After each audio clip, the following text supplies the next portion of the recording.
Okay. Welcome to episode 6 of Beyond Drumming with special guest Joe Lana Jr. out of New York. This week we are going to be talking about the versatility of drumming, being a versatile drummer. So he's going to elaborate a little bit on that. You can follow him. We'll put the link down below at the Cowboy Drummer on all platforms, Facebook, Instagram, and YouTube. So take it away, Joe.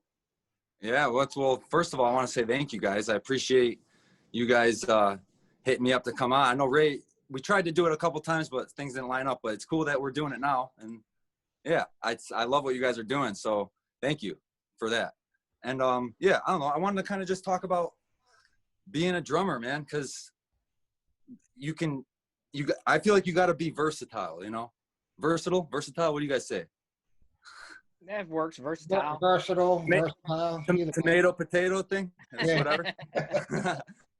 No, but like that was the main thing I learned from my dad. I know you guys know, but for anyone watching, my dad is like my number one inspiration. You know, he's where I got everything from, and he always told me to like be ready for any gig. You know, like fucking be a funky drummer, be a metal drummer, be a rock drummer, be a jazz drummer, just be a drummer. And I just grasped onto that idea and ran with it, you know, because I want to play gigs. And I feel like we should, all as drummers, we should be open, you know, just open up to playing everything. I feel like you guys do that too. I know Ray does. For sure, yeah. Oh, I definitely do. Yeah. Yeah, I mean, because like it's cool to be like one, like say you're a metal drummer. That's 100% cool, right? I mean, I have no problem with that. That's 100% cool. But I feel like if you can expand and be, you know, able to play other genres, it just makes you so much better. And we should all be doing that as drummers, because I want to see all of us do good and get like fun gigs. But at the same time, you know, the guys that are just like the one track, that's totally cool too. I'm with it, but that's not how I roll, you know? Right. That's not how I roll. Joe backpedaling. If you do this. So, Joe, why don't you tell us a little bit about your background? The lessons, teachers, anything. That's kind of how you got into this. It's not about your father, which we know. Yeah. So I never took any lessons or anything like that. I kind of just, it's one of those things like the first time I sat behind a drum set, I was playing a beat, you know? It was just there. So yeah, I kind of just went to YouTube and watched a lot of drummers and just like picked up chops from there, which I feel like we all do, right? Isn't that like the main thing? Yeah. Go to YouTube. Anything. My kitchen sink's broken. Let me go to YouTube. Yep. It's like YouTube's the holy grail of fucking of whatever, you know? Sure. So I learned a lot of shit on YouTube, but that, I guess that was like, that's where my background started. And then I got into like metal. Metal was my when I got my foot in the door, when like my first band, like when I went on tour and really did it, I was playing a lot of like double bass shit. So from there, I kind of just morphed into getting more, I started getting more into like local bands that are like funky and stuff. And I fell in love with that style. So, but yeah, it started with like rock, you know.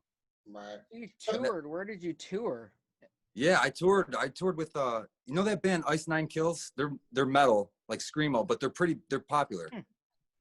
Okay. You should look them up, you'll see. But they're our buddies, the old band I was in, and they let us come on tour with them, and they had a big tour, you know. So I went out for like maybe a week or so with them, and then we had toured and we did our own thing too. I went to Indiana too, I think. We went to Indianapolis. Nice. I don't know where you're at out there, but yeah, I've been out there. I didn't go too far away though, but it sucked. Dude, fuck touring, yo. I don't know.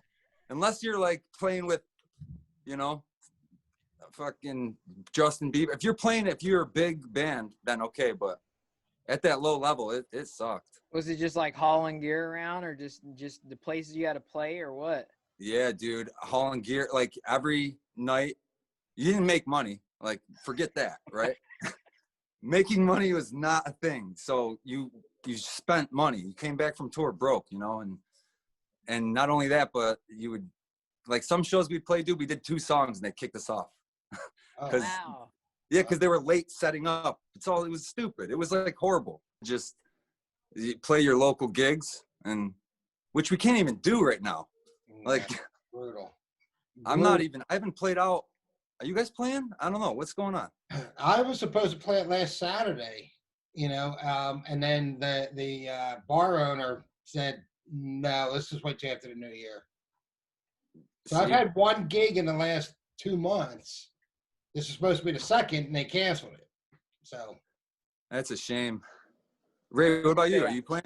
I did a gig about the same as Steve about 2 months ago, and that was supposed to be like almost every other week, and it ended up they have to be technically like outside, so it's cold as hell. I'm not dragging drums outside No. in the patio play, and it's 38 degrees outside. It's just not gonna happen. So No. most of ours are done too right now, so it Wow. definitely sucks. So Yeah. let's tie back in, if you don't mind, because I want to kind of keep, before we go down a rabbit hole, is like YouTube. You're talking about you went to YouTube to pick up things. Were there any specific guys on YouTube or girls that really were like influence you in the beginning?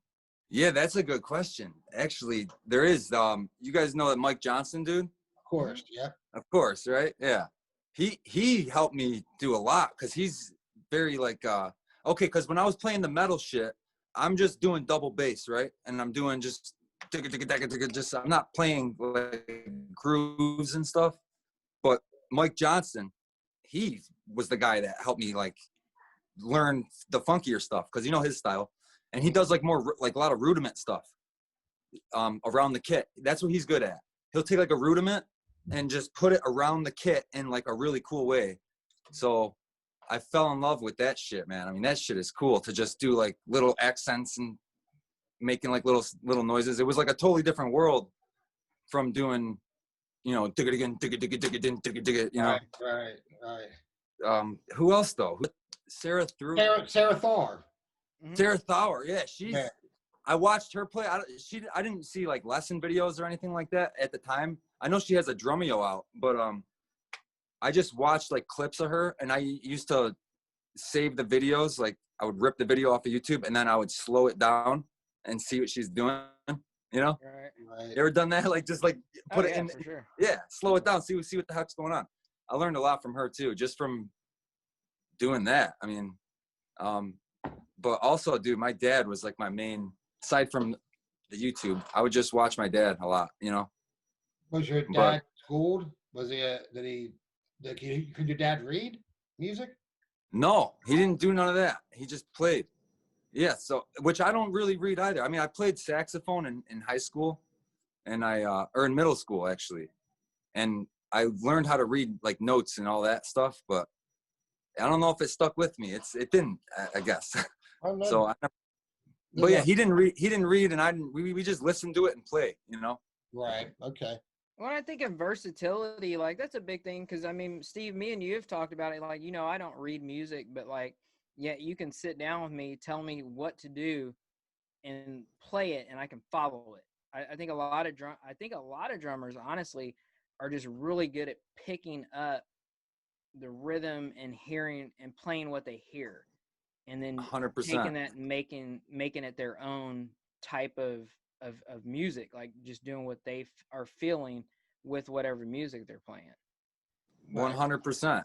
100%. I feel like, yeah, it just runs in our blood. Like we just tie into it and just feel the beat, you know? It's like a lot of the times I'll play a song I never even heard and I'll just know the accent's coming, you know? You just like, it's like almost predictable or something. I don't know. It's cool. It's cool just playing a lot. That's why being versatile helps you though, because when you'll play, like if you're just listening to rock and just playing like just rock shit, you know, that's cool. But if you listen to some other shit and start playing some funk, you'll pick up chops in that world that you'll use in the other world, you know? Absolutely. And then it's like, whoa, it opens up doors. That's what it does. Absolutely. Yeah. Being versed, like if you're a drummer and you can play some like periphery and then go and play like with a jazz trio, I respect the hell out of you, you know? Right. That's cool. That's cool. So I feel like that's important, man. I want to see a lot. You guys know I do that camp with the kids. No, You ever see me post that? No. So my buddy here, he actually plays with Chris Daughtry. He's in his band. nice. And he was in my dad's band, Elvio Fernandez, and he has a camp here, and it's a bunch of kids, and we go and teach them music. So I'm bringing like the whole being versatile with them. It's great because they're young, you know, they're like 13, and that's the age that you got to learn that stuff at, so that you can just get to your max potential. That's what I feel. Speaking of that camp, is that one of the kids, that kit you gave away? Is that who you gave it to? Was that one of the kids from the camp? I remember about a month ago you gave a kit away. Oh yeah, that video. No, that was just a random follower of mine. Nice. Okay. Yeah. Okay. But it turns out the story was cool. You know, he needed a kit and he was going through a hard time, so that was cool. But to give a drum set to a kid, that would be sweet. That's my next move for sure. Yeah. My question to you, though, you know, obviously, so when you talk about versatility, that ties into then making sure you leave time to listen to different genres of music, right? Because we're speaking a language when we play, right? As musicians, what we do, this is a language that comes out off of our drum set. So the more we can understand how people talk from different genres, the more we can take and then regurgitate back into our own vocabulary, correct? 100%. So I'm going to guess that a lot of your talking about your versatility and how you work on it, I'm assuming that means you also listen to a lot of different music. 100%. Yeah. That's like, yeah, dude, if you go through my phone and my music app, you'll be like, this guy is weird, you know? Like, I thought that just when you said hello. I had you. oh, stop it, man. Fucking guy. You guys are almost as weird as me. Jesus. You have no idea. He's got his ugly Christmas sweater out. At least he's prepared. No, I don't know. It's I like just listening to all kinds of shit, dude, because it really does help you behind the kit. Like just listening to weird shit. That's why that Sarah Thauer girl, she's good with that. Like listen to her play and you'll pick up chops, you know, almost like automatic. It's weird. Just listening to it, you know? Yeah.